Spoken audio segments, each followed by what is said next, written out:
Hey guys, hope you're having a good night. Heading off to Limon tomorrow. My mother's in town, so I picked her up at the airport and then spent most of the day today just hanging out with her and then catching up on work and then just got back from the gym and I'm dragging my ass, I will say. But I wanted to make sure that I did a little quick video for you guys. And today I want to talk about something which is kind of like my Achilles heel. And it's something that I don't do properly and something that most people don't do properly. And it's a really fun thing to do. And that thing is sleep.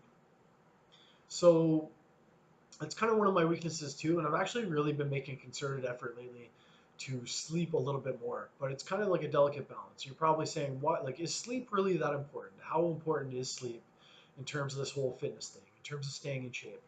And what I've been finding is that it's really, really important, not only to stay in shape, but to your overall health. So I pulled up a few studies today that I just wanted to go over and just kind of summarize with you guys as I did this video because I think they're pretty interesting on how important our sleep patterns actually are. And it's funny because there's you can sleep too little and you can sleep too much. And believe it or not, sleeping too much is actually as detrimental as sleeping too little. So I pulled up three studies that I found today that I thought were super interesting. So I'm kind of going to go over them. A lot of you guys will probably think this is pretty similar to one of the check-ins that I do, except we're talking about some articles. So the first article I pulled up is how much sleep do you really need, and what happens when you don't get enough. So just to kind of summarize, right? Um,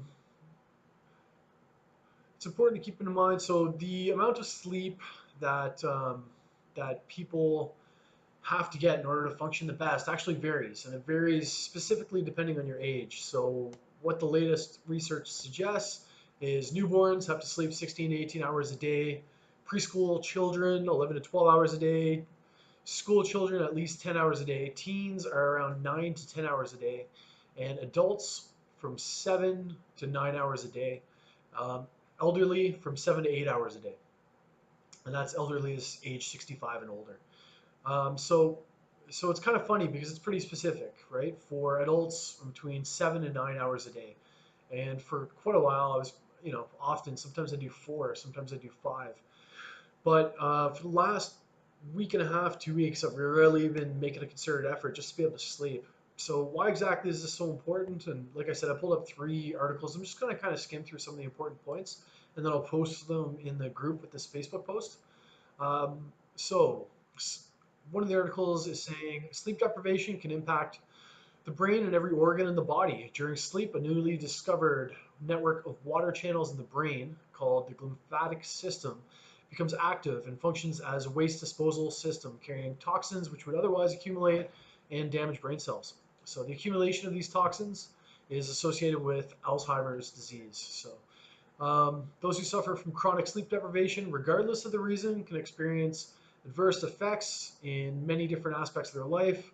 Um, it can lead to daytime sleepiness, irritability, difficulty focus, deterioration in work or school productivity, and impaired creativity and decision making. Sleep deprivation also affects performance and reaction time, which is pretty important to us, obviously, right? So lose out. They go on to say that losing 2 hours of sleep a day is similar to the effect of alcohol intoxication, and of course, you can suffer other things like automobile crashes. It's funny because I had a really bad accident. I'm gonna veer off like I always do, but I had a really bad accident when I was working oil field. Probably would have been 4 years ago now. I can pull up the pictures on Facebook, but I was pushing it too hard, and I was doing two workouts a day at the gym, so probably 3 hours a day at the gym. I was working 14-hour days, and I was driving an hour each way to those days, and I was really honestly I was barely sleeping, and I just pushed too hard, and I was working night shift in Alberta. There are rules to prevent people from working too long. But as a contract worker, which I was, because I was working as an occupational health and safety consultant in my own capacity, as my own company, we don't have to adhere to the same rules as well as management. So I was working my butt off. I wasn't sleeping properly, and I worked for about a month and a half straight. I was doing night shift.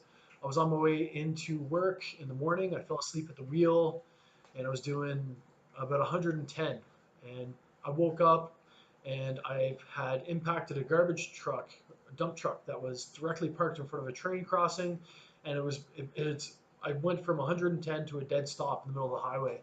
And it's a good thing that I hit that truck because right in front of that truck was a passing train. So I hit that truck doing about probably. I mean, I woke up just in time to be able to tap the brakes. So I probably hit it at about 100, and I hit the thing so hard that my large toe actually compound fractured up the top of my foot. I broke my shoulder, I broke my wrist, and I had some other minor injuries. But I was pretty lucky to walk away, and I did walk. Well, I didn't walk away. Actually, they had to rip open the door with the jaws of life and get me into a vehicle. I can pull up some of these pictures. They are on my Facebook. But I was lucky to survive. And the doctor said that the reason why I survived, or the reason why I wasn't as hurt, is because of basically having more muscle mass and having a strong neck. So that was kind of a blessing in disguise. But that's the only reason why that happened is because I wasn't sleeping properly. Anyway, I'm going to move on. If you want to see those pictures, comment below and I'll dig them up. They're sitting on my Facebook. Obviously, I rode off my truck. That was never seen again. And I was lucky to walk away. I got a ticket for careless driving, which I probably deserved because I was taking risks and just pushing too hard. So it was a good life lesson that I was able to walk away from that. So anyway,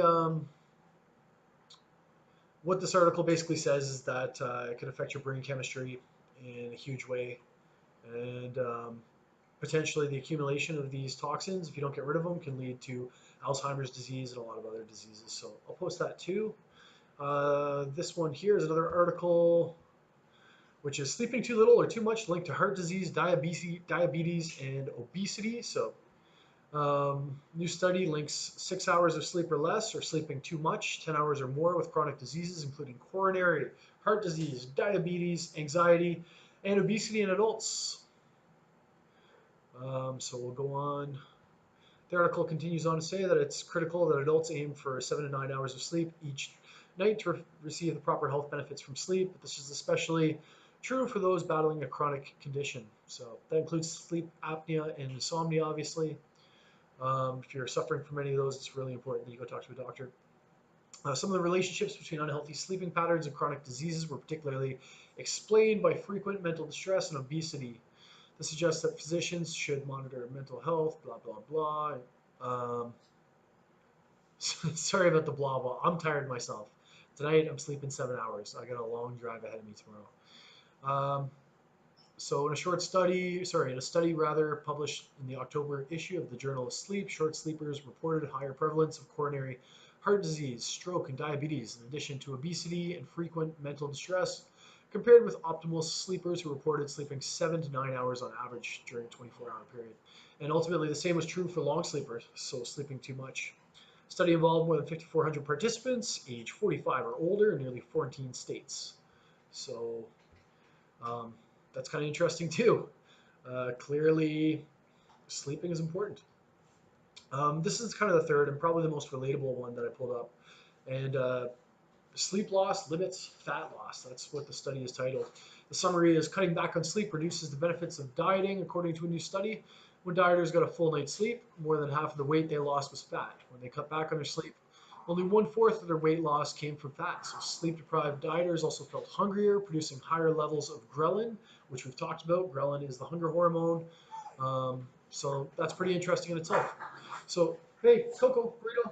So basically what they're saying, if you're dieting and you're not sleeping properly, there's a pretty good chance that you're going to lose more muscle to fat ratio than you would simply fat, which is something to keep in mind. So I'm just going to kind of give you the Cole's notes here because I know this is dragging on a little bit. But if your goal is to lose fat, skipping sleep is like poking sticks in your bicycle wheels. Good analogy. A study performed at the University of Chicago General Resource Clinic Center followed 10 overweight but healthy volunteers. That doesn't seem like a huge sample group, which is a little, makes me ask questions, but 35 to 49 with a body mass ranging from 25. Participants were placed in an individual balanced diet with calories restricted to 90% of what each person needed to maintain his or her weight without exercise. And what they found was during the 2-week, 8.5 hour in bed phase, volunteers slept an average of 7 hours and 25 minutes, so they varied their sleep times. And getting adequate sleep also helped control the dieters' hunger. So average levels of ghrelin did not charge when the dieters slept properly. And of course, higher ghrelin levels have been shown to reduce energy expenditure, stimulate hangover, stimulate hunger and food intake. So tightly controlled circumstances of this study. So anyway, in summary, the message for these people trying to lose weight is clear. For the first time, we have evidence that the amount of sleep makes a big difference in the result of dietary interventions. One should not ignore the way they sleep when going on a diet. Obtaining adequate sleep may enhance the beneficial effects of the diet. Not getting enough sleep could defeat the desired effects. So if you're trying to diet, you need to sleep. That's what it boils down to. If you want to lose weight, if you want to put on muscle, you need to sleep. If you want to function as a human, you need to sleep. It's important. Aim for 7 to 10 hours a day. I'll post these articles. Hope you guys are having a great night. I'm heading to Limon tomorrow, so I might not get in a video, but I will be around to answer questions. If anybody needs anything, feel free to post them and stay in touch, guys. Other than that, we're coming up on week 5 of our check-ins. Just stay motivated, stay hungry. You know, you're 5 weeks in now, and just about all you guys have made some really, really incredible progress. All you guys have made some good progress, actually. So anyway, I don't know if I did this already, but I wanted to shout out Jack Foster for the amazing anti-hero shirt. I keep saying I'm going to list my other shirts, which I will. Anti-hero Fitness, Be Your Own Hero. Jack, man, it's really cool to have something show up in Costa Rica from one of your clients. So I just wanted to say thank you very much for that. That's super cool. I really appreciate it. Other than that, you guys have an awesome night. Work hard. Get your water in. Get your sleep in, and maybe have a little fun in the process. Right? We'll see you guys soon.